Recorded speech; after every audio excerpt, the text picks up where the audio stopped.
C'est la fin des vendanges dans cette exploitation viticole de Tarija en Bolivie, non loin de la frontière argentine.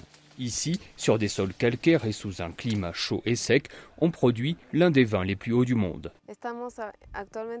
Ici, nous sommes à 1850 mètres au-dessus du niveau de la mer. Il existe ailleurs dans le monde des vignes un peu plus hautes, mais en Bolivie, elles occupent une surface supérieure. Les jésuites espagnols ont introduit le vin dans la région à l'époque coloniale. Le passage à une viticulture industrielle est en revanche beaucoup plus récent, à peine une quinzaine d'années. Pour obtenir des vins de qualité, les œnologues boliviens ont dû débusquer les cépages les plus adaptés aux conditions locales.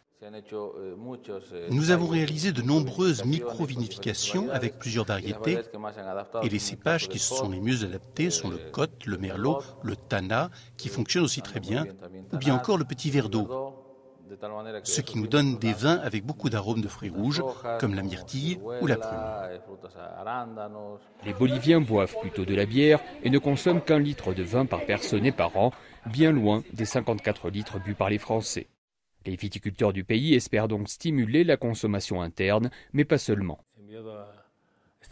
Nous avons exporté aux États-Unis, au Canada ou encore en France, mais dans des petits volumes. Nous pouvons parler de vins d'altitude, ce qui nous offre un créneau marketing pour la commercialisation que nous, Boliviens, n'avons pas encore exploité. L'activité vitivinicole bolivienne pèse aujourd'hui environ 35 millions d'euros et fait vivre directement quelques 4000 familles. Une bonne santé qui rejaillit sur d'autres secteurs de l'économie locale. Ainsi, le tourisme œnologique est devenu le principal produit pour attirer les visiteurs dans la région. Nous commençons à recevoir des réservations nationales et internationales spécialement pour notre circuit des vins. Grâce à cela, Tarija est en train de se faire une place dans le monde du tourisme œnologique et celui du tourisme en général. Depuis les contreforts de la cordillère des Andes, il reste encore au vin de Tarija quelques sommets à gravir pour se faire une place à la table des grands crus. Pas de quoi freiner les espoirs des Boliviens.